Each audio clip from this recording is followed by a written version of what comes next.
Assalamualaikum warahmatullahi wabarakatuh. Halo semuanya, di video kali ini aku mau memaparkan hasil webinar review sebagai pemenuhan tugas mata kuliah Teori Politik Luar Negeri. Jadi webinar yang mau aku review ini itu mengusung tema pembahasan itu adalah kebijakan luar negeri Indonesia terhadap Amerika Serikat 2020 dan proyeksi ke depan. Pembahasan ini disampaikan oleh Ibu Rati Herning Tias, MA, pada seminar online atau web seminar yang dilaksanakan oleh Center Development and International Studies Universitas Muhammadiyah Yogyakarta atau CEDIS HI-UMY dengan tema Day 1 dan nanti Day 2-nya next video ya.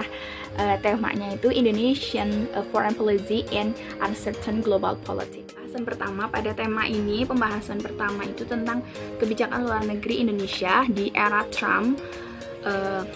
Jadi Amerika Serikat itu bersama Indonesia itu sebenarnya merupakan seorang teman lama yang terus-menerus membutuhkan renewal and revitalize maybe, kayaknya diskusi, kayak membutuhkan diskusi keakraban, kayak perkenalan seperti itu, yang tentunya harus bisa menjadi teman dan partner yang menguntungkan bagi Indonesia.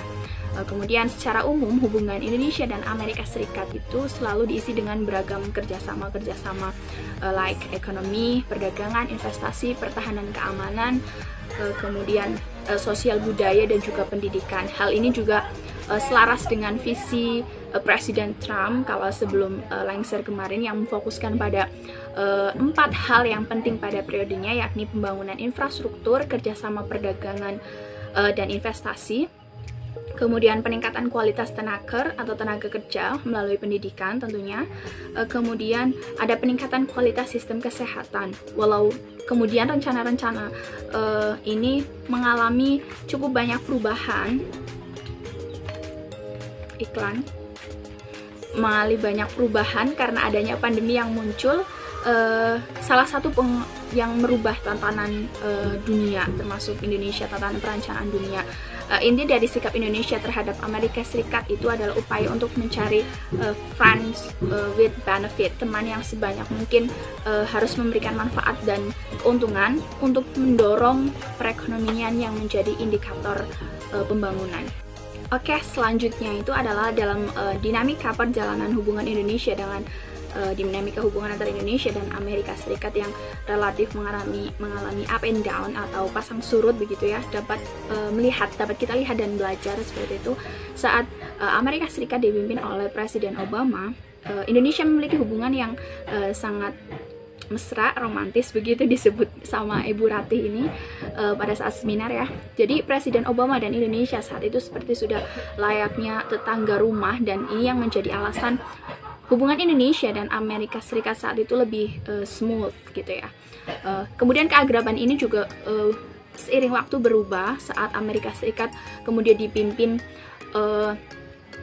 oleh Presiden Trump yang kemudian membuat statement-statement yang sedikit banyak mempengaruhi pandangan publik Indonesia kepada Amerika Serikat tentunya, seperti kebijakan Trump yang menyebut 6 negara muslim tidak boleh masuk ke Amerika Serikat atau yang terkenal dengan travel ban for Muslim countries. Kemudian ada immigrant policy yang paling sensitif untuk Indonesia khususnya adalah langkah Presiden Trump yang kemudian memindahkan kedutaan besar Amerika Serikat ke Yerusalem.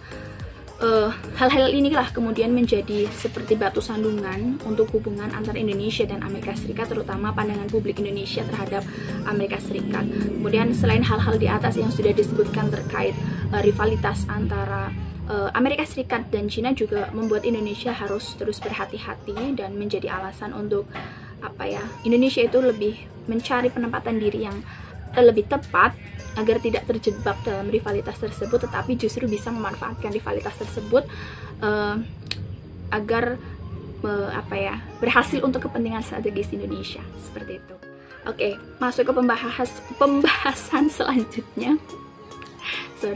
Pembahasan selanjutnya ini tentang Amerika baru yang baru saja dipimpin oleh era Presiden Joe Biden ya, Joe Biden memenangkan pemilihan umum pada 14 Desember kemarin, kita juga harus melihat ya, tidak hanya konseptual yang menjadi inti administrasinya siapa, tetapi kita juga harus melihat disparitas dalam negeri di Amerika Serikat sana, sentimen yang pro dan sebaliknya.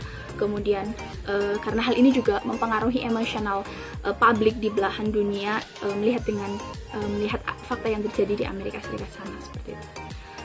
Merujuk pada janji kampanye Biden yang dapat digunakan sebagai pertimbangan dalam membuat kebijakan atau one day Indonesia mau bekerja sama, kan tentunya ini menjadi rujukan kita bersama.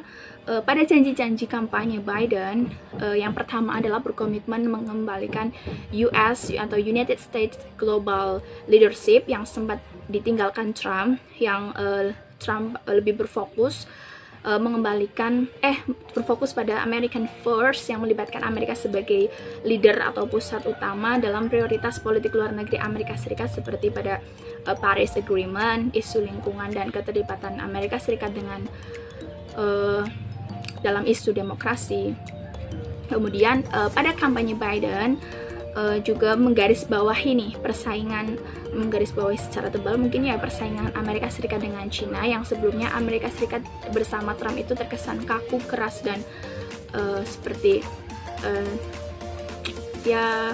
memerangi sekali dengan trade war-nya dengan Cina. Namun dalam langkah-langkah Biden ini melihat pada upaya Biden ini akan menggunakan upaya-upaya smooth, menggunakan upaya diplomasi dengan negosiasi melalui bantuan juga dari lembaga atau institusi atau seperti World Trade Organization maybe, untuk membantu upaya-upaya menemukan solusi atas konflik dagang atau trade war antara Amerika Serikat dan Cina. Tidak hanya sebatas konflik dagang yang Biden janjikan akan diselesaikan ya, namun ada juga isu lain seperti kerjasama dengan Cina yang nantinya didorong untuk membawa kembali isu sentral pada masa Presiden Obama, yakni isu iklim, yang mana pembangunan yang tidak boleh mengabaikan kualitas lingkungan ini, dan saat ini juga tentunya adalah isu kesehatan global, di mana kita juga masih berjuang bersama untuk berjuang melawan pandemi COVID-19 ini. Hal lain yang dijanjikan Biden juga adalah kerjasama ekonomi dan imigrasi. Tentu seluruh dunia, di negara di dunia berada di situasi yang sama, tetap melindungi namun juga terus mendorong kekuatan ekonomi. Biden menambahkan akan membuat kebijakan ekonomi yang lebih open for everyone and fair gitu. Kemudian menurut Ibu Ratih, pemateri yang saya review ini pembahasannya ya review ala-ala aku, berkesimpulan bahwa pada bagian ini terlihat bahwa Biden itu memiliki pola kepemimpinan yang hampir sama dengan Obama. Kenapa? Ya lihat aja dari janji-janji kampanye itu lebih sangat memanusiakan, mungkin bisa disebut seperti itu, dan ini merupakan sebuah harapan gitu untuk Indonesia ke depannya itu lebih bisa lebih dekat dengan Amerika. Kemudian pembahasan Ibu Ratih juga kemudian membicarakan bagaimana tantangan-tantangan yang di era Joe Biden ini, Presiden Biden ini, dengan awal kepemimpinannya. Yang pertama itu terkait dengan adanya transisi kekuasaan, sehingga Biden tentunya akan lebih banyak mengurusi konsolidasi domestik, melihat bagaimana Presiden Donald Trump yang sebelumnya menjabat itu masih sangat insist untuk memenangkan pemilu, karena masih sangat yakin bahwa dia akan memenangkan pemilu pada sampai akhir-akhir kemarin sebelum inaugurasi tentunya. Kedua, juga ada kemungkinan Republikan mengontrol Senat. Ini juga tentu membuat menjadi perhatian khusus yang kemungkinan nanti akan memengaruhi kebijakan Presiden Biden yang bisa jadi mengalami tawar-menawar yang sengit di Senat, dengan Senat. Kemudian yang ketiga, yang menjadi tugas rumah tangga Amerika sebenarnya adalah bagaimana Biden harus mengatasi fragmentasi sosial politik masyarakat Amerika Serikat, melihat banyaknya demo yang sebelum-sebelumnya tidak pernah terjadi di pemilu apapun di Amerika. Tapi namun hal ini terjadi saat menjelang dan sesudah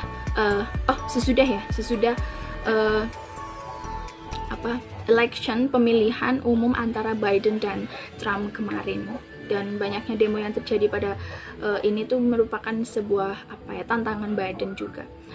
Kemudian tantangan keempat yaitu adalah tentu saja penanganan pandemi coronavirus disease 2019 yang pada saat era Trump dianggap Amerika itu kurang responsif terhadap ancaman COVID ini karena jumlah korban dan peningkatan jumlah kasus sampai saat ini tuh masih bertambah seperti itu. Tantangan terbesar di aspek eksternal Amerika Serikat ini adalah terkait the world economic slowdown yang dialami setiap negara tentunya. Tentu hal ini menjadi masalah domestik di Amerika Serikat juga. Masuk ke pembahasan selanjutnya itu adalah pembahasan terkait proyeksi hubungan Indonesia-Amerika Serikat. Jadi seperti yang saya sebutkan sebelumnya, kayak Amerika itu sekarang lebih open, kayak Indonesia itu punya banyak potensi nih kayak gitu. Masuk ke beberapa potensi yang dapat Indonesia garap dengan kreativitas dan keseriusan tentunya merupakan yang menjadi peluang terbesar karena Indonesia juga disebut-sebut memiliki GSP atau General System of Preference, di mana kita juga bisa menekan biaya masuk ke barang ke Amerika seperti itu. Kemudian penanganan pandemi juga dapat menjadi kayak motif kita untuk bekerja sama, tentunya kerjasama perubahan iklim juga, dan yang terpenting juga adalah engagement with ASEAN yang terjadi karena di sini itu ada pergeseran geopolitik dan geostrategi ke negara-negara timur.